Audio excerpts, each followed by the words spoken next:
Hi friends, welcome to Ranisha kitchen. ഇന്ന് നമുക്ക് healthy ആയിട്ടുള്ള ഒരു ഗോതമ്പ് പുട്ടും ചെറുപയറും പപ്പടവും കൂടെ ഒന്നുണ്ടാക്കാം. റെസിപ്പിയിലേക്ക് പോകാം. പിന്നെ നമുക്ക് ഗോതമ്പ് പുട്ട് റെഡിയാക്കാം. ഞാനിവിടെ 1/2 കപ്പ് ഗോതമ്പ് പൊടി എടുത്തിട്ടുണ്ട്, ഒരു 1/4 ടീസ്പൂൺ ഉപ്പ് എടുത്തിട്ടുണ്ട്. ഇനി നമുക്ക് ഇതൊന്ന് കുഴച്ചെടുക്കാം.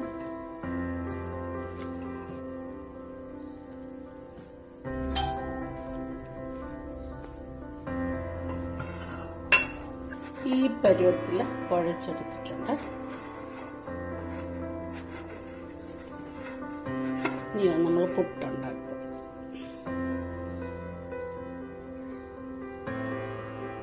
ഈ നമ്മൾ ഈ നനച്ച് വെച്ചിരിക്കുന്ന പൊടിയിൽ 2 ടേബിൾ സ്പൂൺ ഇങ്ങോട്ട് ചേർക്കാം. 1 ടേബിൾ സ്പൂൺ സാദാ പൊടി നമുക്ക് ചേർത്ത് കൊടുക്കാം. ഇനി ഇത് മിക്സിക്കകത്തിട്ട് ഒന്ന് അടിച്ചെടുത്തോണ്ട് വരാം. നമ്മുടെ മിക്സിയുടെ പൾസ് ബട്ടൺ ആണ്.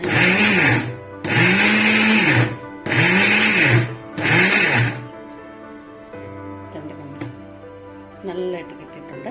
ഇത് നമുക്ക് വേറൊരു പാത്രം, ഇപ്പൊ ഇത് ഞാൻ വേറൊരു പാത്രത്തിലോട്ടെടുത്തു. നല്ല പെർഫെക്റ്റ് ആയിട്ടുള്ള പൊടി കിട്ടിയിട്ടുണ്ട്. പൊട്ടും കട്ടയൊന്നും ഇല്ലാതെ. നമുക്ക് ഇതും അങ്ങനെ തന്നെ ചെയ്യാം. ഇത് 2 ടേബിൾ സ്പൂൺ ഉണ്ട്, 2.5 ടേബിൾ സ്പൂൺ. ഞാൻ ഇതിനകത്തോട്ട് നമുക്ക് ഗോതമ്പ് പൊടി വേണമെങ്കില്ല, ഞാനിപ്പം റാഗി ഇടുന്ന ഒരു ഹെൽത്തി ആയിട്ടുള്ള പുട്ടുണ്ടാക്കാമെന്ന് വിചാരിച്ചു. ഒരു 1.5 ടേബിൾ സ്പൂൺ റാഗി പൊടി ചേർത്ത് കൊടുക്കും.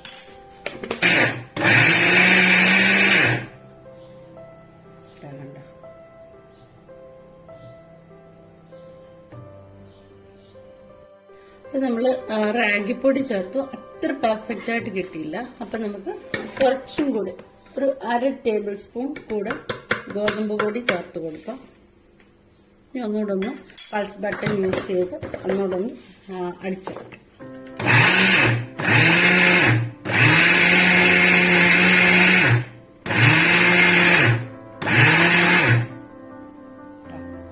ഇപ്പം നല്ല അടിപൊളിയായിട്ട് കിട്ടിയിട്ടുണ്ട്. നമുക്ക് രണ്ടും കൂടെ മിക്സ് ആക്കിയിട്ടുണ്ട്.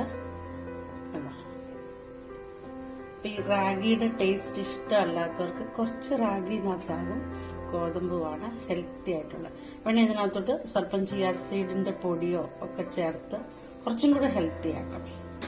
കുട്ടിയിലെടുത്ത് വേവിച്ചെടുക്കാം.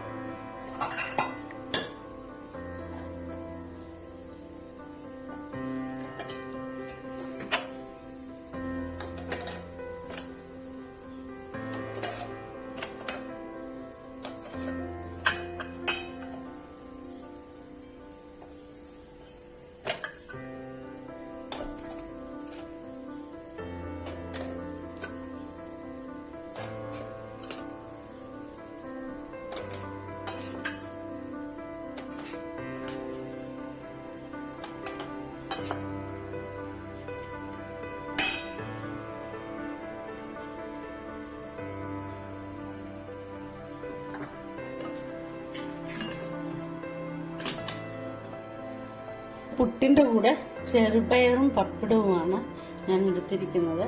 ഒന്നി ചെറുപയർ പുഴുങ്ങിയിട്ട് അതിനകത്ത് തേങ്ങ തന്നെ ഇട്ട് പുട്ടിനകത്ത് കഴിക്കാം. ഇതിപ്പം ഞാൻ തോരൻ പോലെയാണ് എടുക്കുക.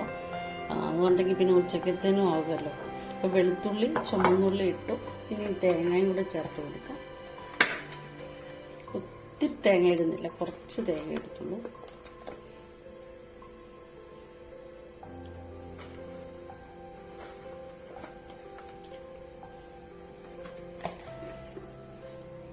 ജീരകം ഇതൊന്ന് അടിച്ചെടുത്തോണ്ട് വരാം.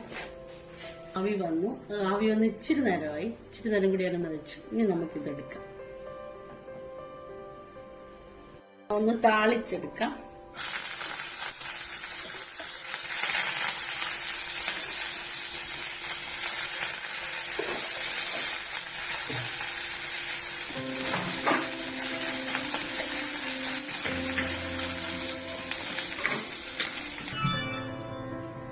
തേങ്ങ ചതച്ചപ്പോഴേ പച്ചമുളക് ചേർത്തില്ലായിരുന്നു.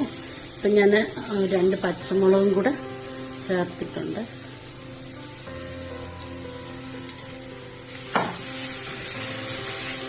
കുറച്ചും കൂടി തേങ്ങ ഉപയോഗിക്കണം കേട്ടോ. ഞാനിപ്പോൾ ഇത്ര ഇട്ടെന്നേ ഉള്ളൂ. ഇത് നമുക്ക് വേവിച്ച് വെച്ചിരിക്കുന്ന പയർ.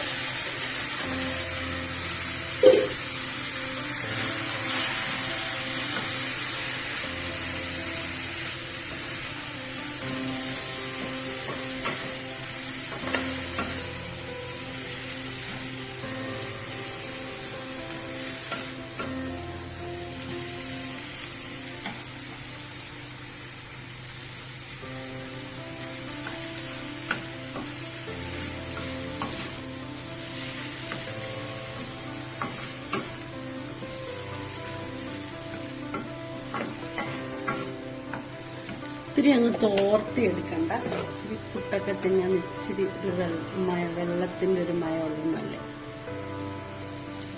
ഇച്ചിരി ഉപ്പിട വേണം. ഇങ്ങനെ തോരൻ പോലെ വെക്കാതെ പയറ് പുഴുങ്ങിയെടുത്തിട്ട് അതിനകത്ത് തേങ്ങയും പഞ്ചസാര ഇട്ട് കുഞ്ഞുങ്ങൾക്കാകുമ്പോൾ അതായിരിക്കും ഇഷ്ടം. നമുക്കൊക്കെ ഇതായിരിക്കും കുറച്ചും കൂടെ നല്ലത്. ഇനി നമുക്ക് പപ്പടം കൂടെ കാച്ചിയ പുട്ട് കഴിക്കും. നമ്മുടെ ഗോതമ്പ് പുട്ടും ചെറുപയറും ഒക്കെ റെഡി ആയിട്ടുണ്ട്. നമ്മുടെ ചാനല് ലൈക്കും ഷെയറും സബ്സ്ക്രൈബും ചെയ്യാൻ മറക്കരുത്. Okay, bye bye, see U.